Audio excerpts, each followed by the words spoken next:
Hi, Snappers. It's Lisa with Queen Bee Creek. I'm excited you're here. Today, we're going to be working on a pocket slider card in the portrait orientation. This card is actually one that I did in the prior video did the landscape and the portrait in the same video. This time, I'm breaking it down into two separate videos. For this one, we're doing just the portrait. And we're going to do it in a different style, just for a little something different. Let's move down to my desk. Okay, I love fun folds because the fun of them is actually that they're a little something different. And when you look at a fun fold, you can decide, okay, this would be great for a wedding present, a birthday present, any kind of gift card idea that you wanted to be giving. All you would need to do is switch up the stamp set and the designer series papers, and you have a whole new card.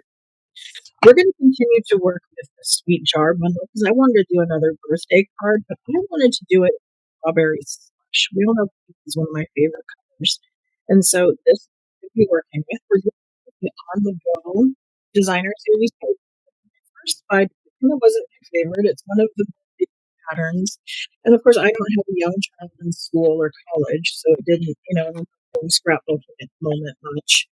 So these big bold patterns with these tags and journaling squares, all of that. While it's wonderful for scrapbookers and people who have something like that, I didn't see a use for it right off the top. But when I got it in my when I was doing my paper shares, I noticed that the backs can be used for just about anything. So even though I didn't want to use the front of the card, I'm real excited about the backs. So that's one of the great things about our designer series paper. So I am using the back for this one.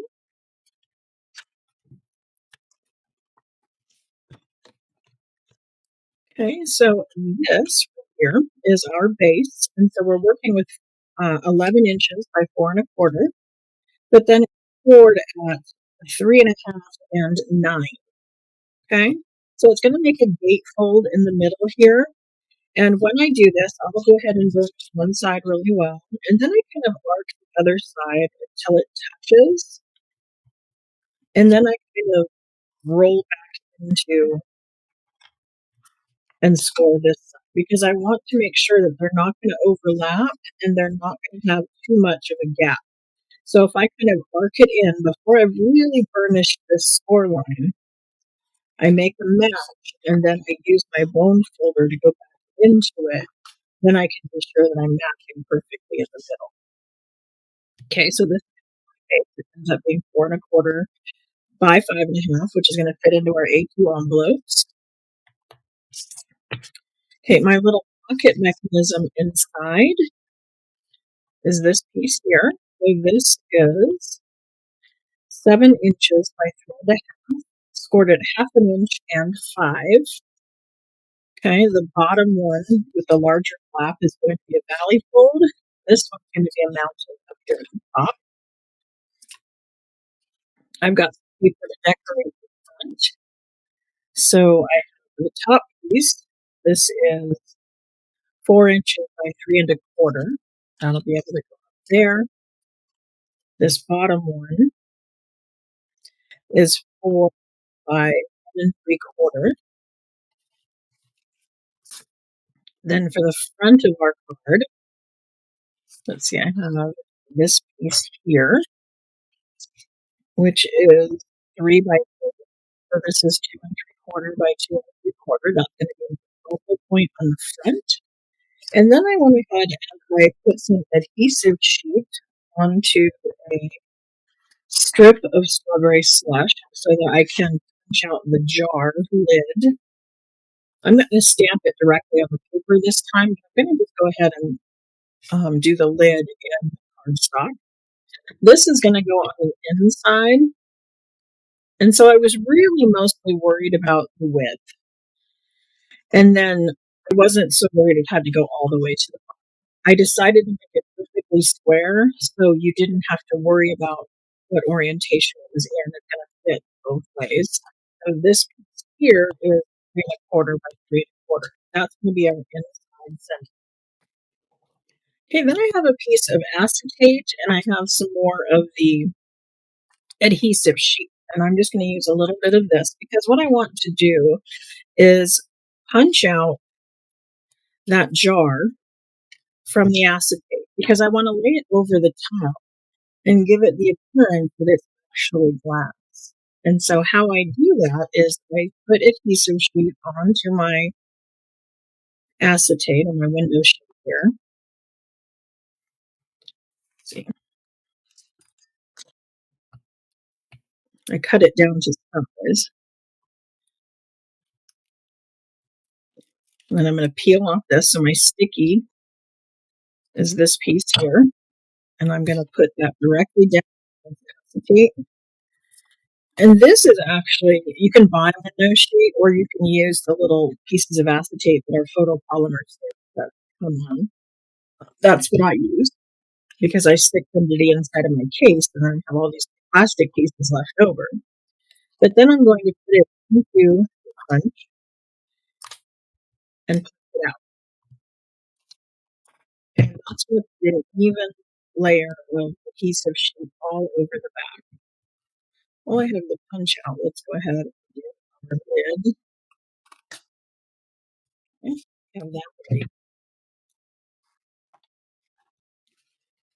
Okay, let's do some decorating. So I'm going to take some Stampin' Seal. I'm going to adhere to my foot.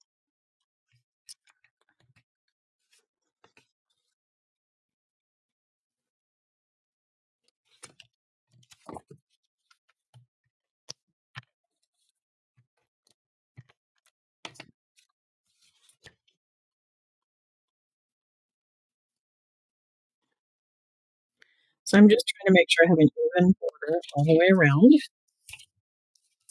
And then I know that this is going to go in front of my card.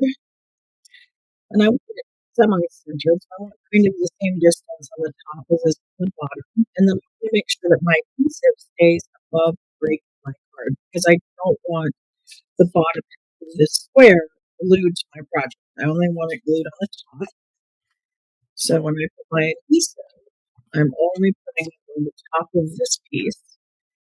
And then I'm going to give it a nice look and center the card. Okay, I'm going to do the rim at the top because I know I want to put a bow at the top. So I brought in some of my rolled. This is that sample of the big like this light from selection.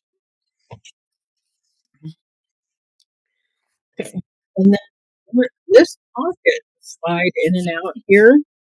And how it's going to do that is it's going to use the top of the card to move it.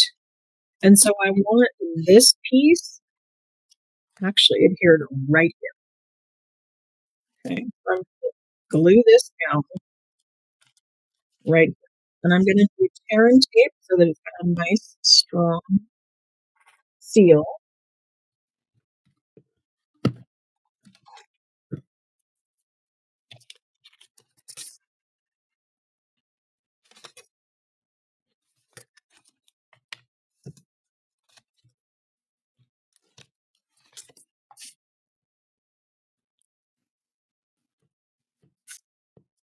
And as I said, centering it and then making sure that it's not interfering with that score line. Just butt it up to it, but not interfering. Okay, and then you'll see this is going to slide down here. So I want these two sides glued down, but I want to be sure that I'm keeping it as far from the edges as I can because I don't want this part to run into the tape. So keeping that guarded.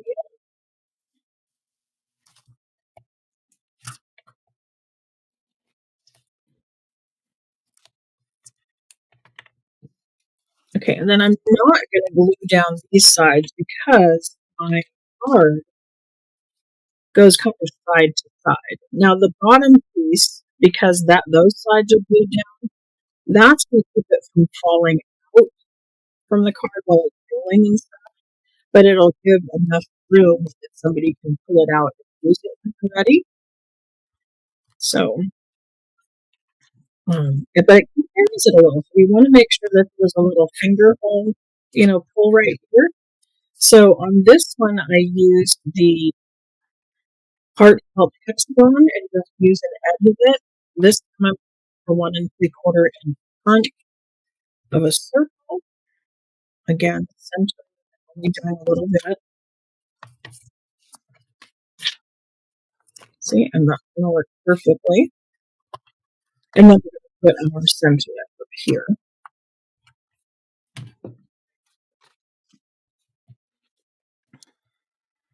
So let's go ahead and glue these sides down. And then we'll be ready to do some stamping.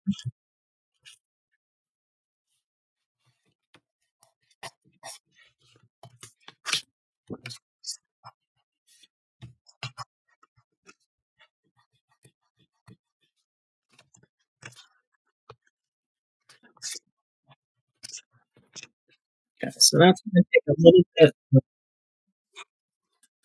moving back and forth a little bit. As you play with it will not be as stiff as it starts melting. Okay, this is the inside of our card, and so I'm going to bring in our inside sentiment, which is going to be a little treat for you. Okay, and that's going to be that one. See, this is one I did with the cookies. Did you know that these kind of jelly looking cases and these little specks, the two together make chocolate chip cookies? Isn't that cute? Okay, for the outside, I'm going to want a jar and the candles and let's see, I think I'm going to use the brighter one.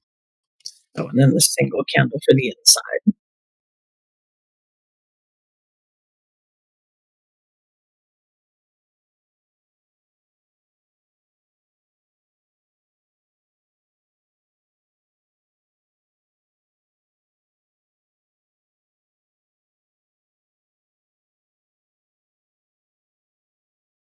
So I'm keeping my card kind of monochromatic, and then I'm going to do most of my stamping all in the strawberry slush.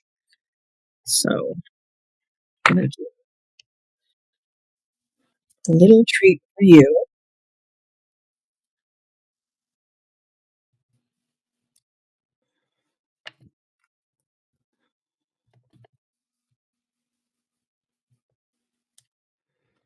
But I feel like the flame has to be more of a yellow, so let's bring in Daffodil Delight.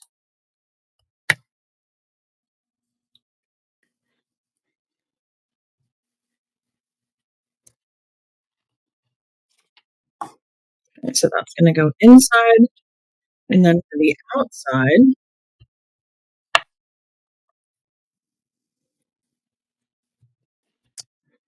stamp our jar.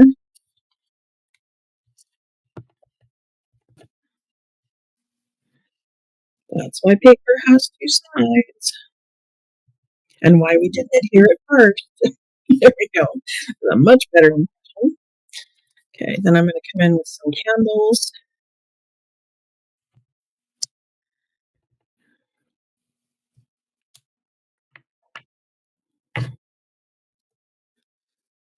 There we go.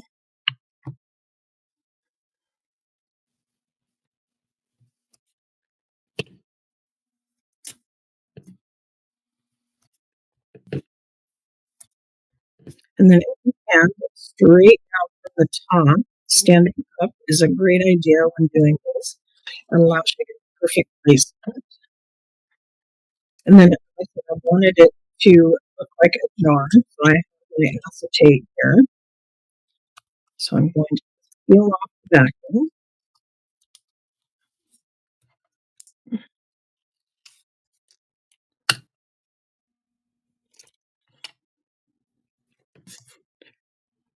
And then I'm going to place it over the top.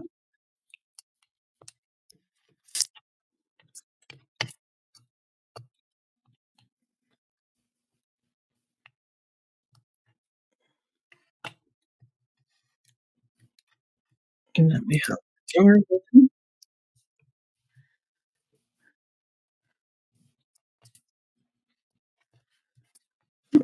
And I hope I left room for a happy birthday across the top.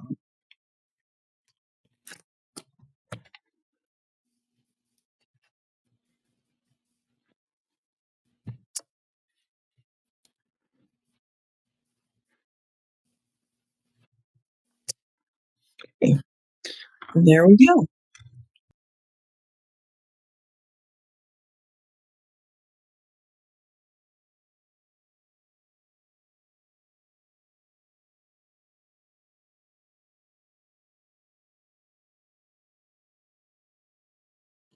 Okay, my final touch is that I wanted to put a bow on this one. And there are two ways we can do this. We can take a ribbon and we can wrap it around from the back, and then you can go ahead and tie a bow. If you're really good with tying bows, great. I'm not so good with that.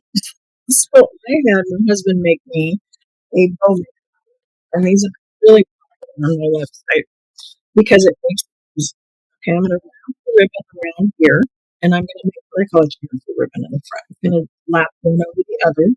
I'm going to take my top ribbon, I'm going to feed it through underneath, pull it to the back, and then pull it over, and then I'm going to tie a knot. Okay? Then when I pull this up, we can go ahead and tighten it up, and I'm going to get a perfectly shaped bow. Then I'm going to bring that over to my card, and I'm going to go ahead and glue this down here, and then I'm just going to wrap this around, and I'm going to glue this down here with glue dots. Okay.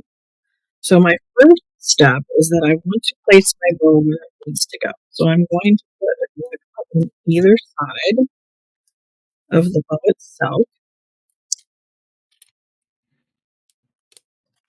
On so can you see where there's one on each side?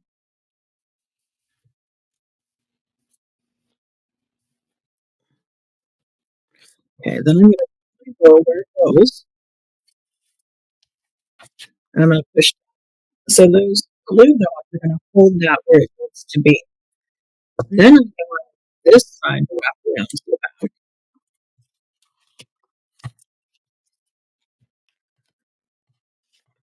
and then that's going to adhere like this. And then pull this one over. And you can either choose to just put one there and clip off, but I like to make it kind of bury the other one so it hopefully looks like we can pull it again. So we can either butt it right up to the edge or we can overlap it on this piece over here.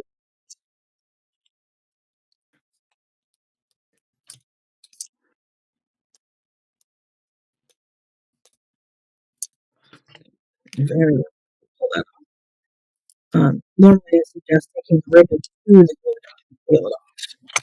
Often when I try to peel it off that way, it crumbles and rolls.